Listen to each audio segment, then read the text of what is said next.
Yes? This is Dr. Oppenheimer. Who is this? Who?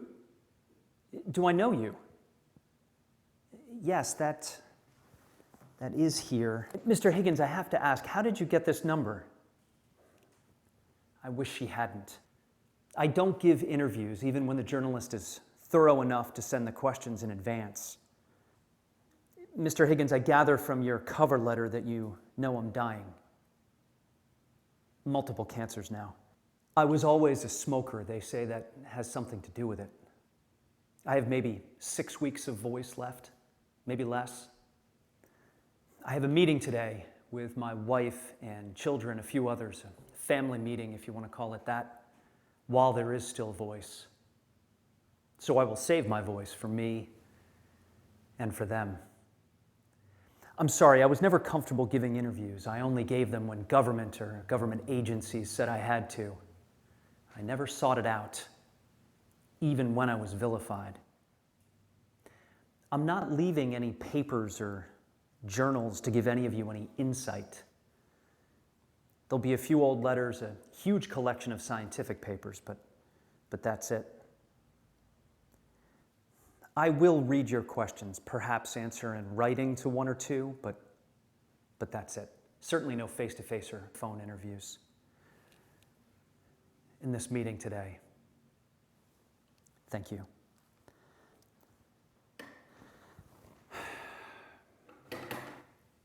Margaret, yes, your intern has apparently given my office number to a journalist. Would you be kind enough to stop her? Thank you. Oh, and Margaret, don't put anyone else through. Only family. Much obliged.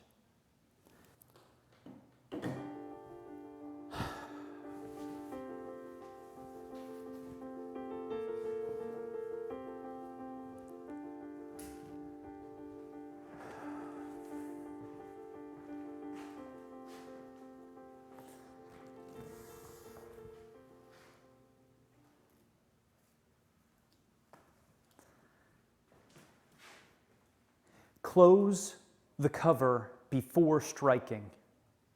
Close the cover before striking. I wonder what happens if you don't close the cover before striking. You there today? Any day?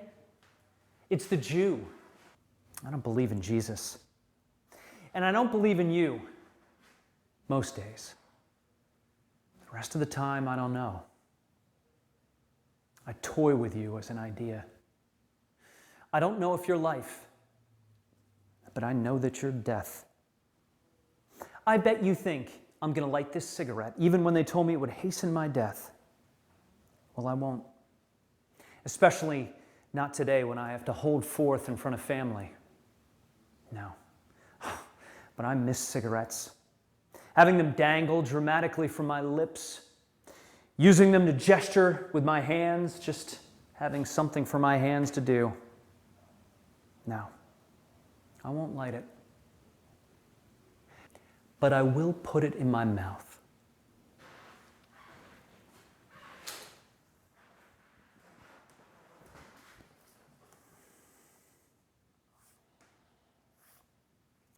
I took this out of my private archive last night to take one more look at it, to remind myself why I became an anti-nuclear fission activist, opposed to the hydrogen bomb in any event. Not that it mattered. I have an agreement with Kitty to destroy all those archives when I'm gone. I don't want anyone to have them. This collection of photographs was sent to me by someone in Japan after the war who wanted me to see the effects, the horrible effects of nuclear annihilation.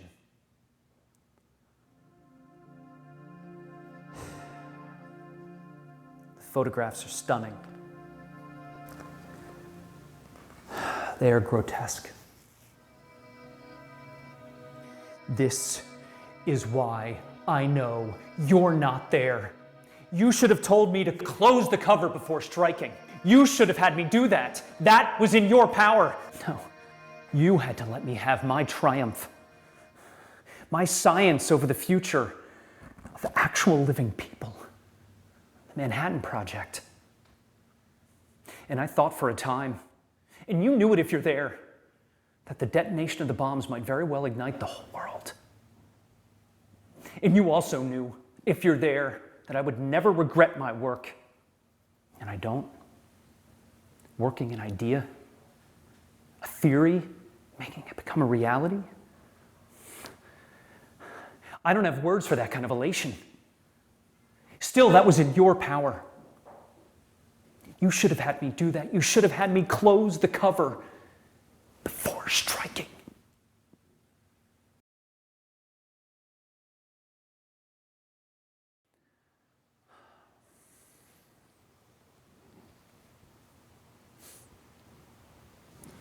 Is this the face that launched the end of the world and taught mankind to destroy itself? Come, Jean, bring me my soul again. Oh, Jean, where are you? Is your death my fault too? Is it? Is it partly? My girl, where are you now? Remember John Donne, Anne Donne, Undone? How about Julius Robert Oppenheimer, Jean Francis Tatlock, undone and outdone? Busy old fool, unruly son, why dost thou thus through windows and through curtains call on us? Must to thy motion lovers' seasons run? Saucy pedantic wretch, go chide late schoolboys and sour apprentices, call court huntsmen, tell them the king will ride, call country ants to harvest offices. Love, all alike, knows no season nor clime, nor hours, days, or months, which are the rags of time. Oh, Jean, wherever you are, know that these are the rags of my time. And if I were a Christian, which I no doubt should have been, I would have hope of seeing you in the next world. But for the likes of me, there is no next world. I think the ancient Jews had something of that, but I struggle with the concept of a God. Oh, most days I don't think about that struggle so I don't suffer, but these are the rags of my time.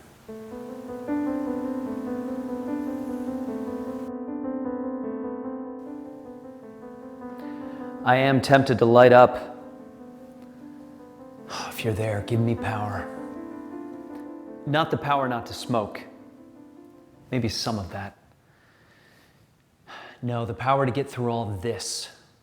All this dad is dying and we need to talk about it, and the time left, and the money, the funeral, the ashes, the legacy. The legacy. The legacy. I have bones to pick with you there. Most of that must have been your doing. I did what I could do. This whole subject of identity. Who am I?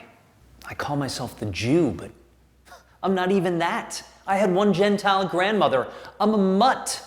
I often think if I'd been born and raised on the Lower East Side, all bustling and rowdy and crowded. We had a few relatives there, but I hardly ever saw them. And when my parents did, they were so damn condescending. My family gave up the Jewish traditions and faith, and my grandparents' time, maybe earlier, I knew next to nothing of that. No, you had me raised in enormous luxury. Private nannies and tutors, the best, most nutritious of food, handmade clothing, the doctors and barbers that came to our apartment on the upper genteel west side. And let me tell you, God, that was one proper house. We spoke English for one thing. My father never spoke German at home. I don't think he spoke it much at work either. I must have been an adult before I even heard Yiddish. And there were all these things we were never to speak of, like mother's partially formed hand with the prosthetic thumb and finger, and the brother that you took back between Frank and me. Louis. I have to think hard just to remember his name. I don't know why Lewis died. I bought right into all that silence stuff. I was a kid. Once, years later, a girlfriend asked one too many questions about Mother's hand, and we shut her up by freezing her out. In the Adler business, Adler took all the good stuff out of the Judeo-Christian heritage and reframed it into a more practical context. He called it a practical religion, a religion of deed over creed. All the Germanic Jews we knew, they bought right into all that stuff and sought to become the best possible Americans. Try as we did we get there? The Ethical Culture Society became a kind of exclusive club, social thing. It was still mostly good. It was also how we coped. Emma Lazarus, give me your tired, your poor, your huddled masses, yearning to breathe free, the wretched refuse of your teeming shore. Ethical culture. I often think, though, that life amongst the hard-scrabbled Jews would have better prepared me. Why didn't you see to that? Do you remember that I wasn't allowed to have playmates? I was alone. You made Mother so scared after you took Lewis back. I wasn't much allowed near other kids. Frank was 8 years younger, too young to be a pal. And what about those damn piano lessons? Why'd you make me do that? Why did you give me one child who's a genius and another who's a dunce? Peter's not a dunce. He's just not an academic. Felix Bloch believes that Peter's a survivor. I surely hope so. I know he's a sensitive person. And when I got a wife, why did you give me one whose idea of motherhood was at the bottom of a bottle? When Tony was new, Kitty ran off, left a newborn with someone for 3.5 months. It wasn't much better. Kitty was drunk behind the wheel of a car. She had enemies. She dragged Peter around, complained bitterly about his tendency to be overweight. I wasn't good at being a parent. Couldn't you have pushed us in a better direction? And Kitty's damn sense of entitlement. After all the government put us through, Kitty went and spent the Enrico Fermi Prize money, the symbol that we were once again the best possible Americans and socially acceptable, even before we had the money in hand, on a full-length mink coat.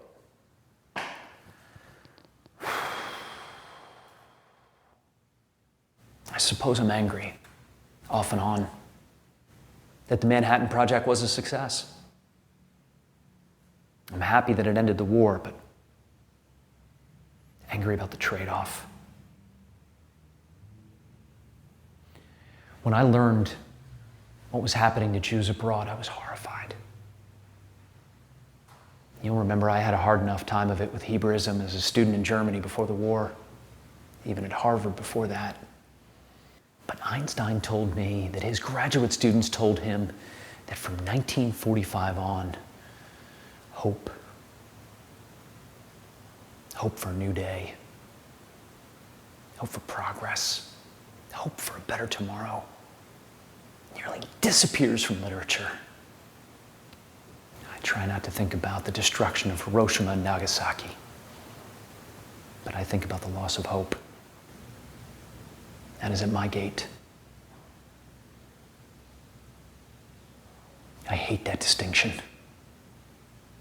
I have loved art and culture so much, and you let me pull the rug out from under it. I loathe that I was allowed to be arrogant and a liar. I talked, I taught, I hypothesized, I interrupted everyone, my word, the brilliant work, the most important observation, the most important work, and I lied. I lied about Chevalier. I lied to cover up my own lie about being approached by communists to sell secrets. I had to point the finger at someone who was not a physics colleague, so why not just bring down a professor of French literature?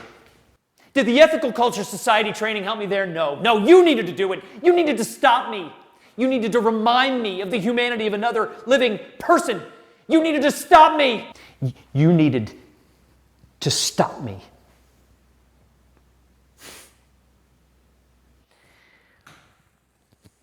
And then you saw to it that I had my comeuppance. On the morning of April 12, 1954, the newspapers revealed I'd gone from a hero, the nation's best-known nuclear scientist, our best hope at restraint from our catastrophic rush to overarmament, to a villain. I'd had my security clearance revoked as a possible security risk. It was ungrateful of everyone, even you. And it meant my withdrawal from public life. One historian has it that my predicament in its hearing is the single worst blot on Eisenhower's domestic record. That is cold comfort, my friend. If I was a security risk, did we have a single secret left? Damn, we had nuclear superiority for 4 short years, then they had it. Somebody squealed, I didn't do it, but I took the hit. Don't you see the irony? I had been the chairman of the Atomic Energy Commission's General Advisory Committee. Then I was silenced. People were losing their minds. And Joe McCarthy creep brandishes a paper that he says has the names of 205 known communists on it, and you let people believe him. And did you have to sick teller on me when I was down and out? You know I kept him on ice during the Manhattan Project. Tell we were even kind of friendly then. No, he thought that my very late-gotten feelings about the hydrogen bomb, his pet project, were motivated by my fear that my pet project, the atom bomb, was about to be overshadowed. Given the destruction of Hiroshima and Nagasaki, how could he not believe me when I shouted, "That's enough bombs! Stop the bombs!"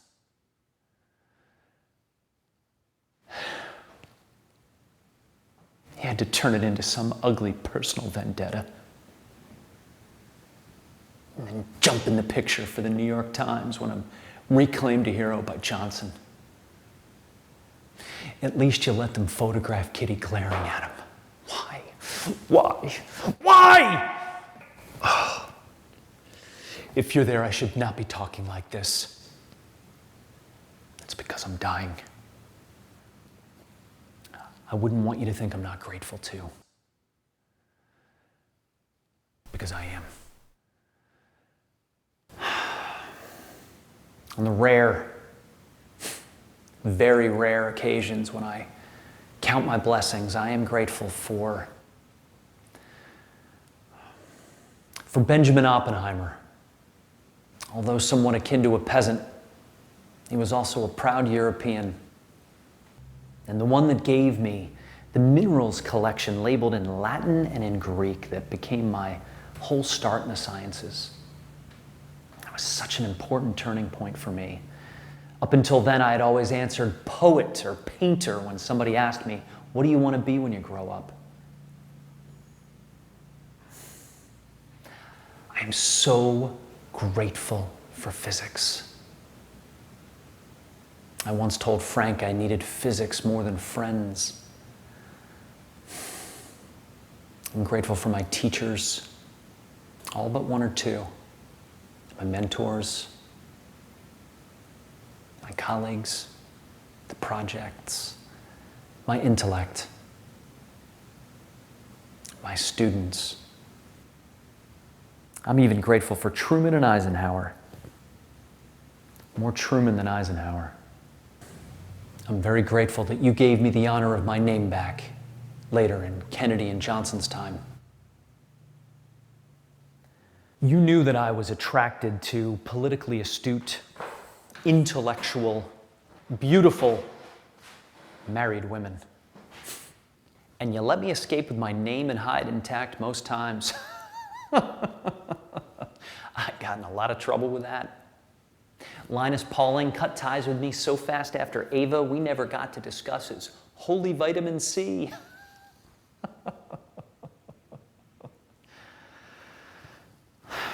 I'm grateful for a lot.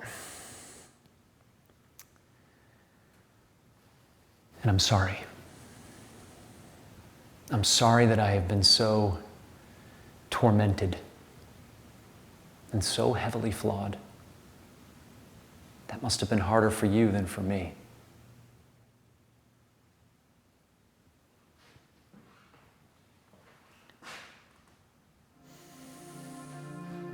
I don't know how this is supposed to work. I only know that I can't prove it through mathematics. If I could, I would know if you were there.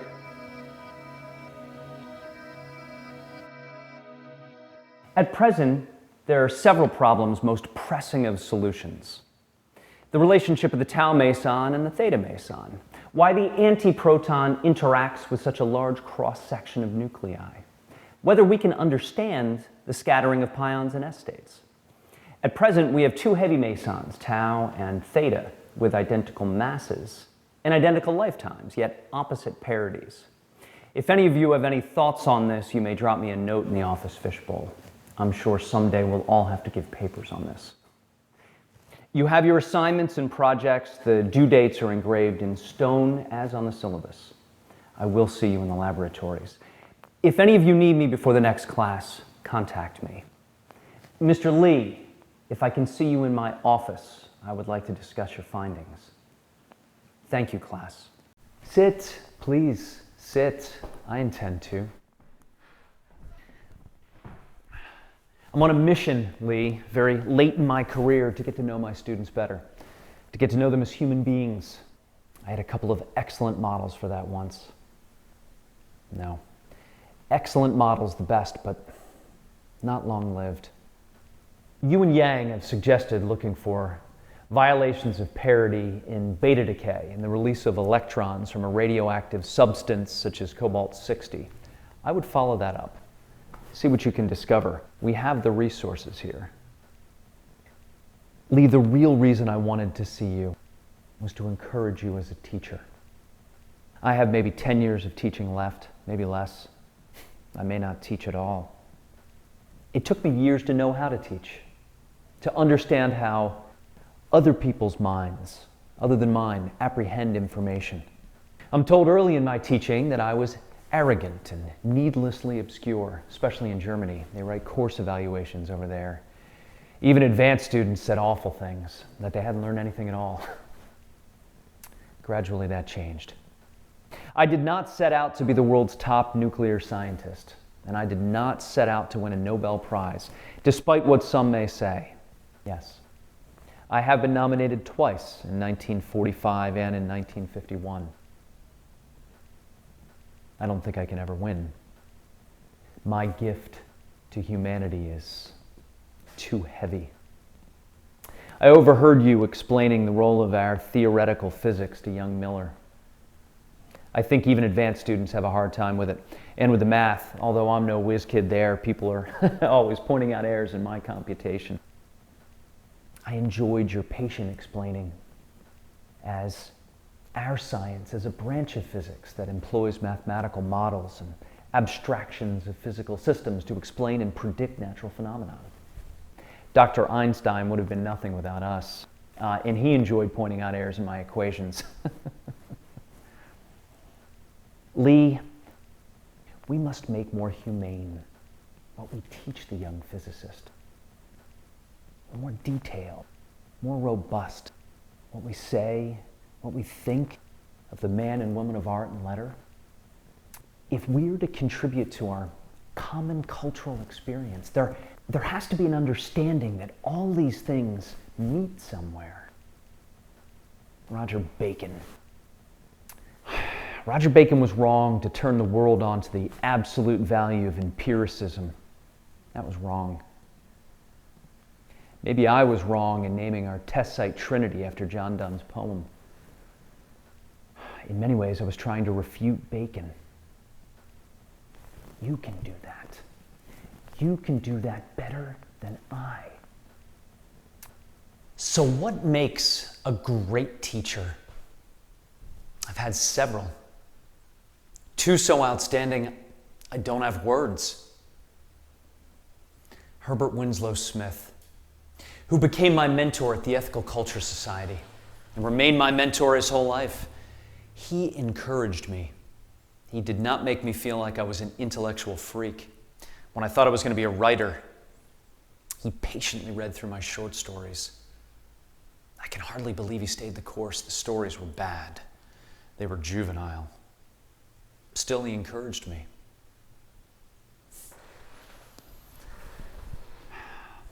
When that awful thing happened to me at Camp Koenig when I was 14, when I was bullied by my cabin mates and called cutie, because I wrote to my parents and tattled on them when they exchanged stories of sex. I hadn't had that information before. My parents came up to check on me. A few nights later, the other boys stripped me, painted me green, tied me up to be discovered the next morning. It was Mr. Smith I told. Not right away, but eventually.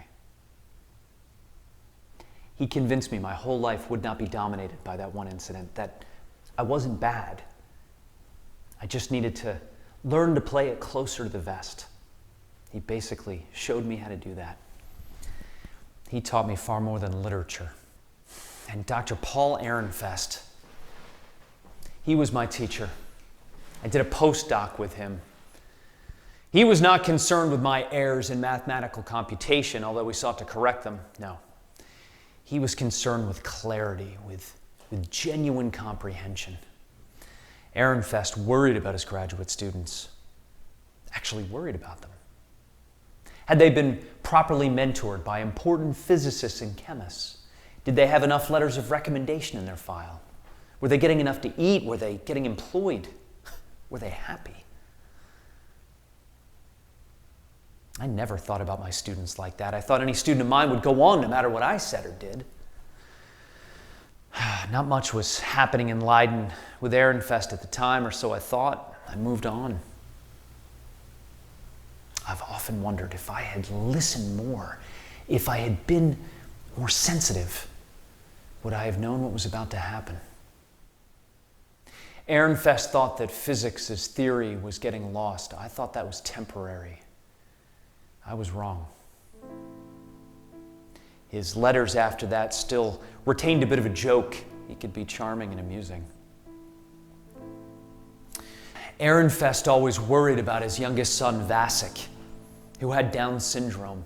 Oh, he worked and worked and worked to provide a better future for Vasek.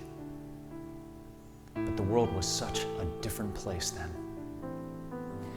In 1933, after having made arrangements for his other children, Ehrenfest traveled to Amsterdam where Vasek was in a special program. And he shot Vasek.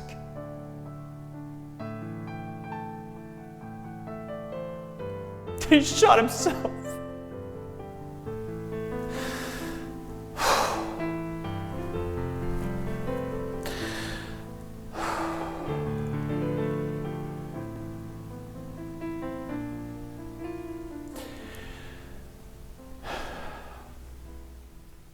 If I have been a poor teacher,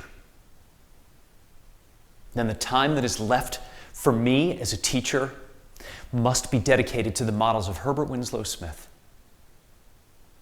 and Paul Ehrenfest. It's the only way that I can thank them. Of course, it's not enough. It is not nearly enough. I hope you really are there. We mortals understand so very little. We need to understand more of what you know. If you are omnipotent, omniscient, ever-present, ever-strong, then you're also the source of all power. And I need power. Probing memory is hard, but I think it'll give me the power I need today. I have never prayed in any serious way before, but I pray for that. This one, I think, predictable. If you were to remake time, to do things over again, what would you change? How? How can we do it? How can we remake time? What is time anyway? Does it exist independently in the physical world, or is it only in our minds? Are animals aware of it, or only humans? Are there times when it expands endlessly, such as when we split the atom and later when I took life? Can a sequence of years dwindle to a matter of instants? Einstein held that time and space kept intertwining, a reversal invariance in which there was no backwards or forwards. It was all particles and velocities and instantaneous events. Descartes held that you recreate the body with each passing moment so that time is a kind of sustenance to us. Newton held that time was an absolute entity, a stream flowing at a continuous rate. While in Hindu philosophy, all time, past, present, and future are present in one God, who is himself timeless, but the God of time is personified as death? Is that how I'm to apprehend these rags of time? As an assurance of my death? A life lived both within and without God? What would I change? What could I change? Would I change my lost years of love for Jean? Would that have made any difference? Would you have wanted me to do that? Would I have changed my elation at having split the atom and having made things fall apart? The center cannot hold. Mere anarchy is loosed upon the world. The blood-dim tide is loosed, and everywhere the ceremony of innocence is drowned. Was that my role? Would that have made any difference? Was I supposed to do that? Gentlemen, please, if there's to be applause, let it be for all of us. The atom has been split and used to win a world war. I know I speak for all of us when I say none of us have felt elation like this before. Teamwork. That is what it has been from the start. Teamwork. The day is ours. Some of you will stay in Los Alamos. Some of you will go. I'm here, there, and everywhere, it seems, over the next few months. By the way, no one knows we're having this meeting. It's just ours. Just our moment of victory. A lot seemed to happen all at once in this war, didn't it? Just as we're to declare victory over Germany, Roosevelt dies from a stroke. 2 weeks later, Hitler dead by his own hand. The good king and the bad. May 8, Germany surrenders unconditionally. We didn't know any of that was going to happen, so work on the Manhattan Project continued. You'll remember, we even tested our blast equipment on May 7. But certainly when the bomb was ready, it wouldn't be used against the Germans. They were out of the picture. It would be used against the Japanese. Now, many of you have asked why we did not proceed with the Hiroshima and Kyoto plan. I felt I could not tell you until now. Well, it was felt that since Kyoto was a center of education and religion, its destruction would make the Japanese even angrier. I dare say we've never had an angrier adversary than the Japanese. If we were going to defeat them more down and out, if you will, we needed to pick another city. Truman agreed. Boys, it was also thought that if we had to proceed with an invasion of Japan, we would have lost far too many men. If any of you have even a moment of regret, I want you to remember that. We've had some gallows humor here, haven't we? The neighborhood, Jornada del Muerto, Day of the Dead. Test date to put Fat Man together, Friday, July 13. Test time, 4 a.m. July 16, means something spooky to the Hindus. And then the actual test at 5:30 a.m. Gentlemen, we saw that we were successful. We knew the war would end and that nothing ever again would be the same. And to add to it, the military had to explain the magnitude of Trinity. Remember, all they could come up with was a press release saying we had accidentally ignited a storage area in the desert. as if Trinity was an unintentional bonfire.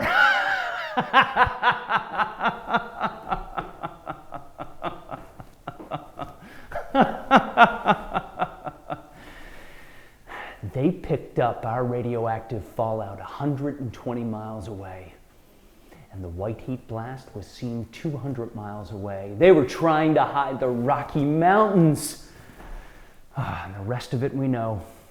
August 5, evening in Washington, Hiroshima. No more. Not as big a blast as Trinity, but effective. Oh, completely effective.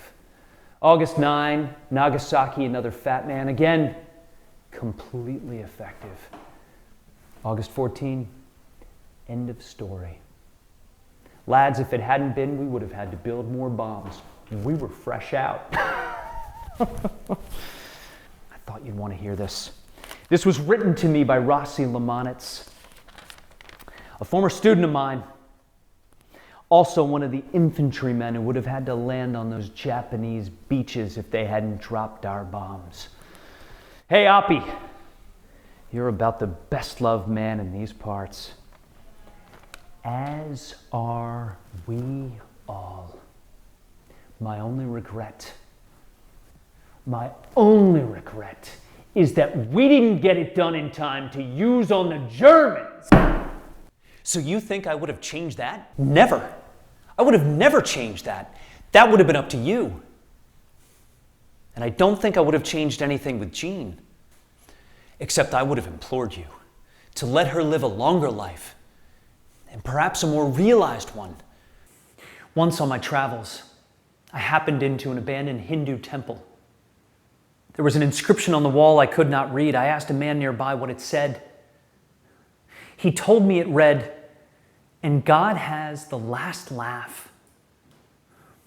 If you're there, that's true. You have the last laugh. I couldn't change time, even if I wanted to. Here. No. Here, no. Here. I don't want them to see you or us. It's okay, just know that they're out there. Their cameras and their binoculars and their telescopes.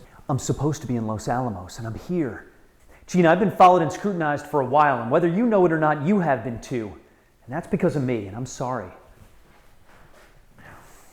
First, understand I did not ignore your call. When I heard you needed me, I traveled fast. Gina, I understand depression. I truly do. Once it got so bad for me, I nearly killed a hated colleague. I actually tried to poison the man. My parents were there, stepped in. Thank all that's good. I was put on a kind of probation for a while, made to see a head shrinker. Kitty knows. She knows I'm here. She knows, and she doesn't approve. She knows we were in love for 8 years. She knows we almost married twice, and I proposed to you countless other times. She knows our love was artistic, spiritual, overlapping science, but beyond it. No, don't remonstrate with me. Things are going to be said here, and they need to be. Jean, you're a physician. You are the head shrinker. On one hand, I want to say, physician, heal thyself. And on the other, I think if I tell you I understand, you'll get better. Dear girl, you're a decade younger than I, and older in spirit. You were always the most charming, most witty, smartest, prettiest girl in the room. I don't know how many men wanted to take you home, but you chose me. Me, the smartest, funniest, but gooniest guy in the room got you. Pay no attention to them. Screw the security administrations. Screw the FBI. They're not the good guys. No, they're the bad guys. They don't work to protect the people. They work to get in the way of all that's most human and enduring among the people. You know what they think we're doing. They think we're up here making mad, passionate love. The only kind of love that's going to be made here tonight is conciliatory, sweet. Please hold me tight, affection. We stopped being the other kind of lovers a long time ago, and for genuine reason. But no.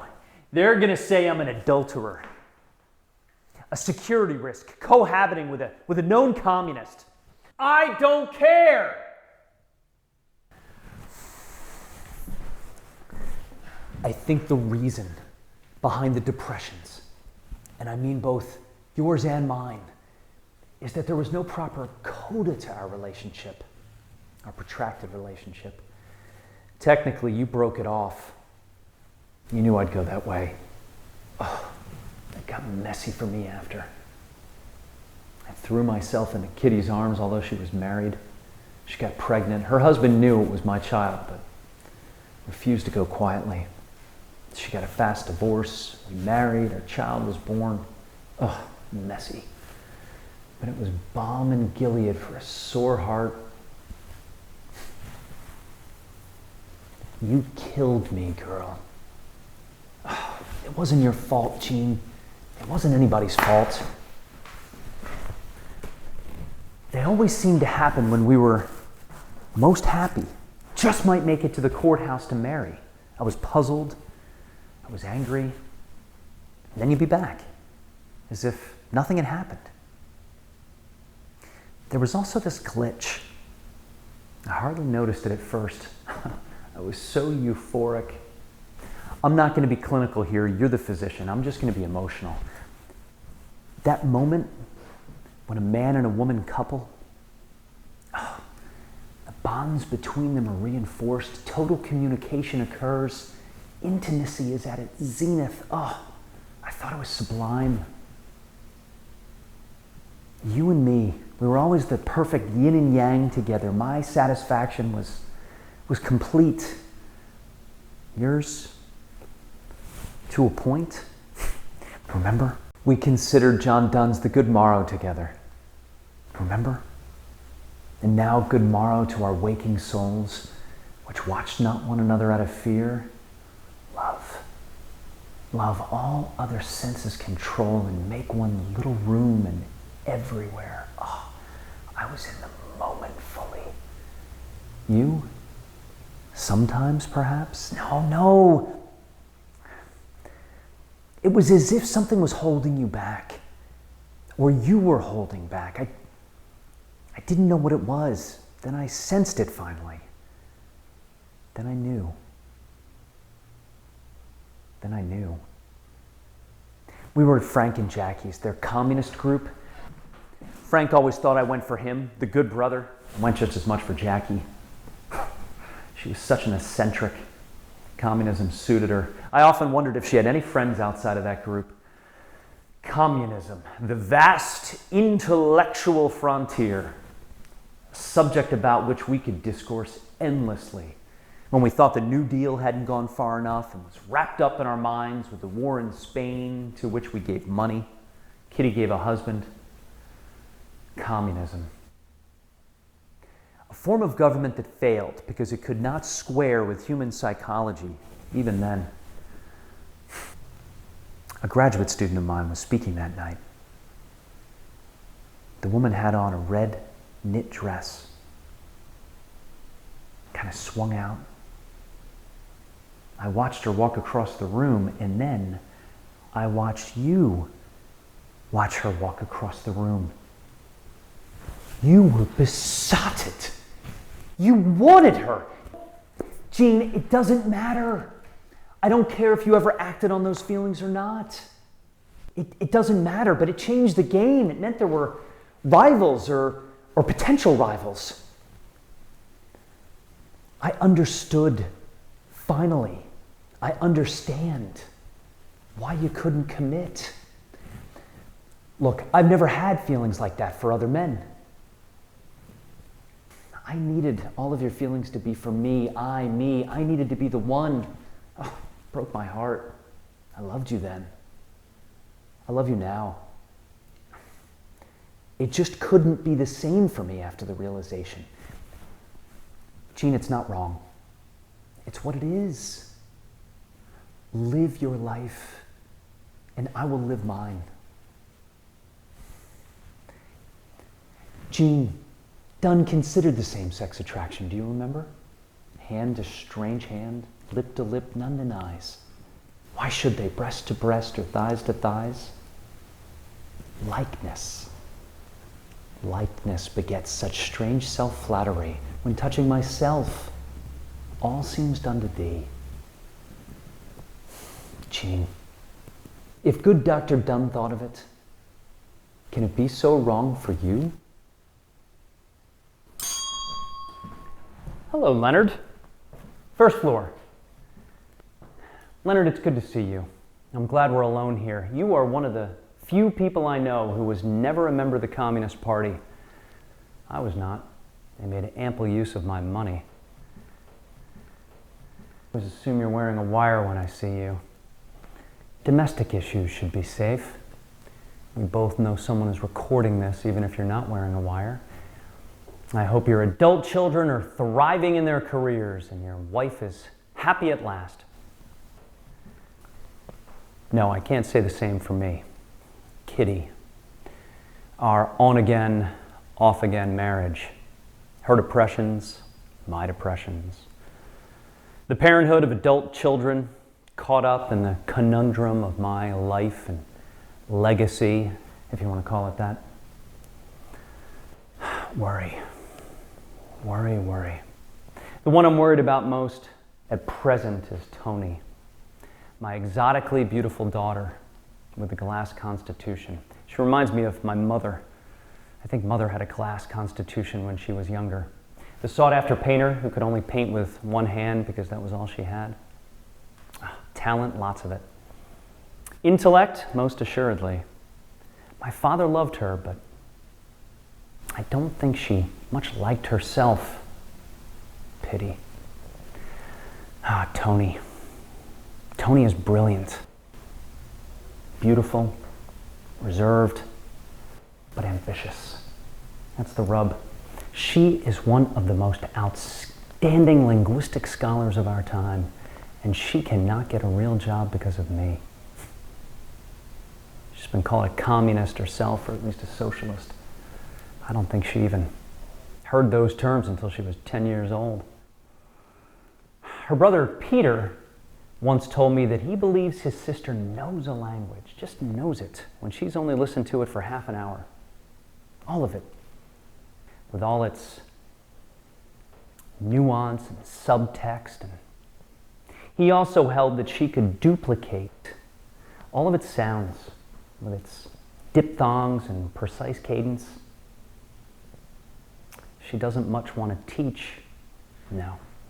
She wants to work with international power brokers and diplomats. She wants to be a genuine bridge between cultures. Can you imagine people not giving someone like that, with that kind of talent and vision and insight, a job? Oh, unbelievable. Oh, and she is still my daughter. You may know this. At different times I tried to give both my son and daughter away. They always seemed to get in the way when they were younger. My work came first. They were always cute enough, well-behaved thanks to Kitty and our social nexus. I just didn't bond with them. And then I did. They deserved a more attentive father, and I certainly did not deserve them. When Tony was in about the 6th grade, she began to become a stunner. I noticed her vaulting intellect, her extraordinary desire to know. I paid attention, fell in love with my own darling child. She didn't know then about the guilt, the lies, the gossip, the finger-pointing, the recrimination that goes with being the daughter of a father who has changed the course of history. She knows it now. She knows it now. The saddest part is she lacks the inner strength to deal with it, just like Mother. Both capable of placid fronts, but underneath, no real strength there. And she is still my child. Oh, if only she could get a substantive job. First floor. Leonard, good to see you. Take care of yourself. It's raining out there.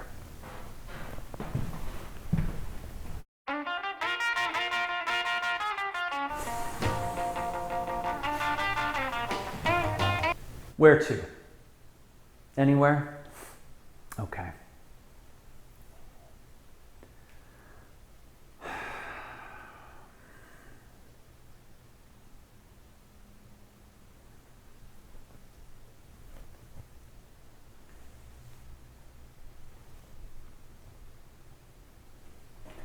You know, it seems kind of funny to me that we have to have these private talks in the car. When your mother wanted me to talk with you about the birds and the bees, I had to have that talk in the car. I think you knew more than I did. I kept telling her, they teach a great many things in school today. She wouldn't listen. She never did. She should have had that talk with you herself. She had more experience than I. She had 3 husbands before me. No more tears. No more tears. You haven't let anyone down. You haven't let the family down. It's nobody's fault. If it's anybody's fault, it's mine. I just thought they'd let you in anyway. Pete, there's a great many colleges besides Princeton University. You can get in any one of them if you want. If you want. It might be because the name is so soiled through the McCarthyism. It might be that your grades just aren't where they need to be. Look, I don't know if a post-mortem is appropriate in any event. Pete, your mother and I were never attentive parents. My work always came first. Our social life came second. Just last week, I called the home of a former graduate student, and the woman's daughter answered the phone. She said, "Mother?" I don't know where Mother is, except she must be in the bowels of some laboratory or library. Her work has always come first. That was cold water right in my face. It's precisely how I have always treated the two of you. You deserved a more attentive parent. Look, there's an old saying. Find something that you like to do and then find a way of making a living at it. If college doesn't work out, you should try the building arts. Yes, construction. You know, when you were a child, you were always playing with one kind of block or another. And one time at Perro Caliente, you gave me a severe critique on perspective on one of my paintings. Do you remember that? You kept telling me I wasn't getting the country road and buildings right.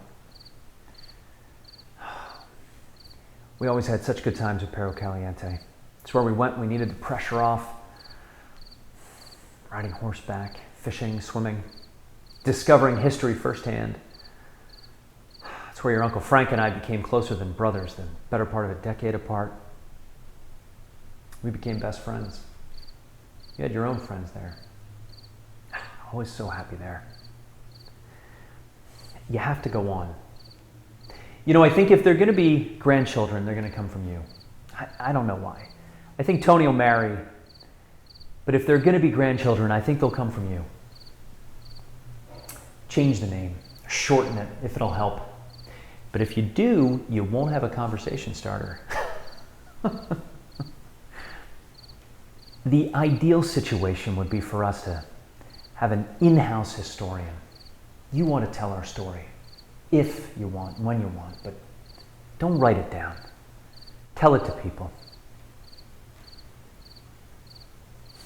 You'll be the best parent you can be, although you didn't get the imprints from your own. You have your own life to live, Pete. You can't live mine. You've always been a nice person, a good person. I haven't. You can't live my life, and I wouldn't want you to. Since relations are so strained right now between you and your mother over this Princeton rejection, I don't think you should come to Europe with us. Stay home or go somewhere else. Look to yourself for a change. Then the heat will be off between you and Mother. I know, your mother and I. She drinks so much. But what you don't know is that we've decided to leave Perro Caliente to you. You can take over the entire Southwest. You've always been so happy there, and you deserve it.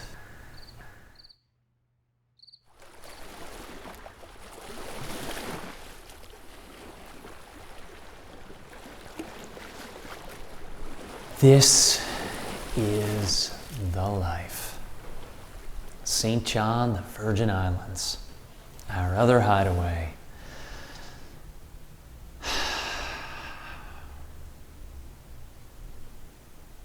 What's that? You want to buy it? Price doesn't even matter much now. Put in an order. We could add it to our tiny flotilla. Boating. You know, Kitty, if it weren't for boating, I don't think I would have even experienced anything approaching a sport. My parents never introduced me to sport. Never thought I was very good at it. But boating, that one got me. That time when I was sick with tuberculosis all those years ago, it wasn't really tuberculosis, but going down to the sea in ships, boats, that got me through that sick time. My digestion's never been the same since, but part of life is paying prices. Are you sorry we paid the price to stay in the marriage? I'm not. We both strayed from the marriage, but we stayed in it. That counts for something. Why are you looking at me like that? Kitty, you knew my taste for married women. You were one of them.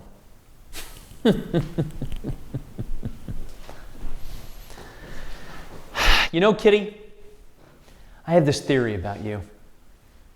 Remember when you used to say you were descended from European royalty? Your father used to tell you to shut up about it. We all thought you were making it up like you did most things when you were on the sauce. It turned out to be true.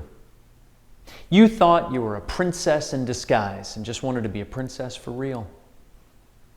You're not going to like this, but I think that's why you got pregnant with Peter.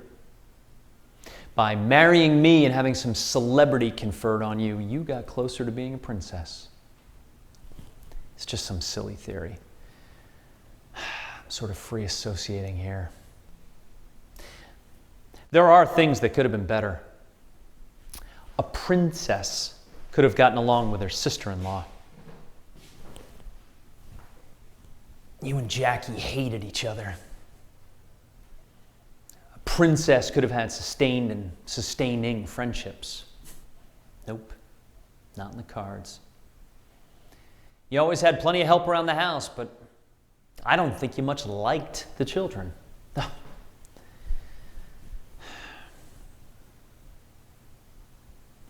You put up with them. Maybe that's all we could have hoped for.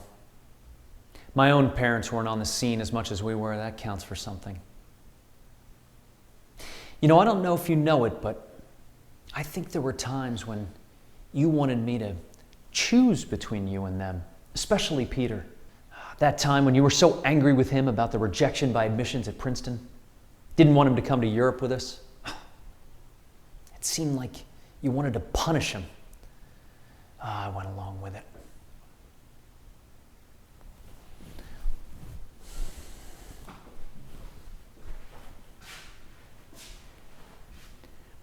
You know, I wish there'd been more openness between us. I don't think I would have strayed if there had been. But you drank so much. I know. We've had that fight before. You didn't like Los Alamos and what there was of a social scene there, but it was the site of my greatest success, the Manhattan Project. Kitty, once uprooted, I didn't know what would become of you. We went to Perro Caliente. I couldn't seem to tell you that I didn't want to go back to Caltech or Berkeley. There were plenty of offers coming in, some with the promise of big paychecks. I just couldn't get you to listen to me, and I wanted your input. Some of this I have to put back on myself. I was never taught true intimacy as a child. That's cost me.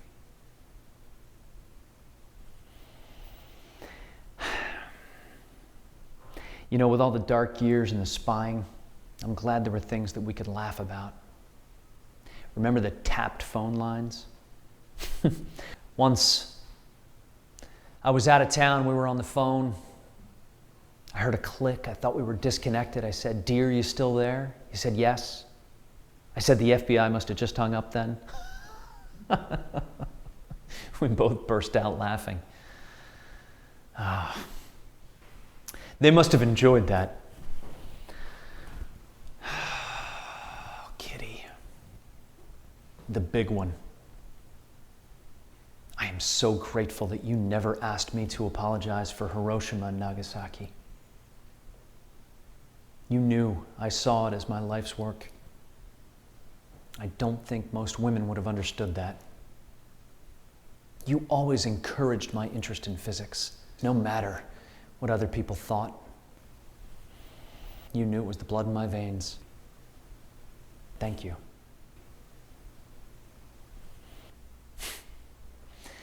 Buy the boat. Kids will love it. I will too. Let's go. I'm getting hungry.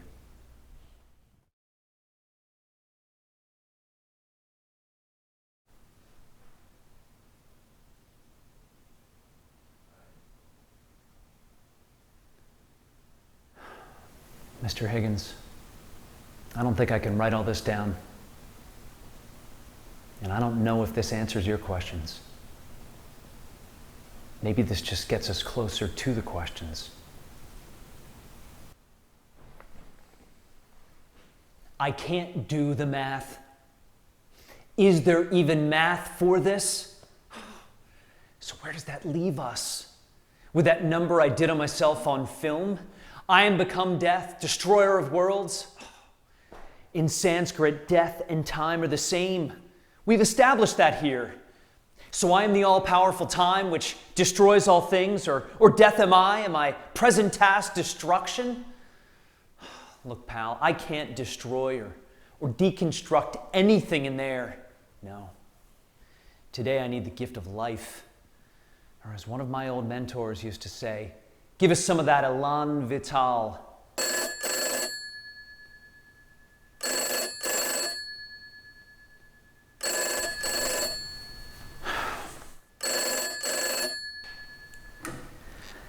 Yes. Are you sure? Are they all there? I wouldn't want to go in unless they're all there. All right, I'll be right there.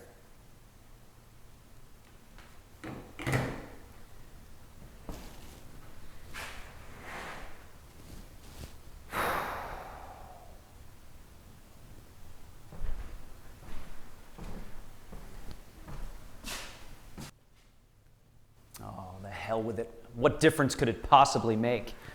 I'm already dying. Maybe this is the elan vital I need. Close cover before striking my eye.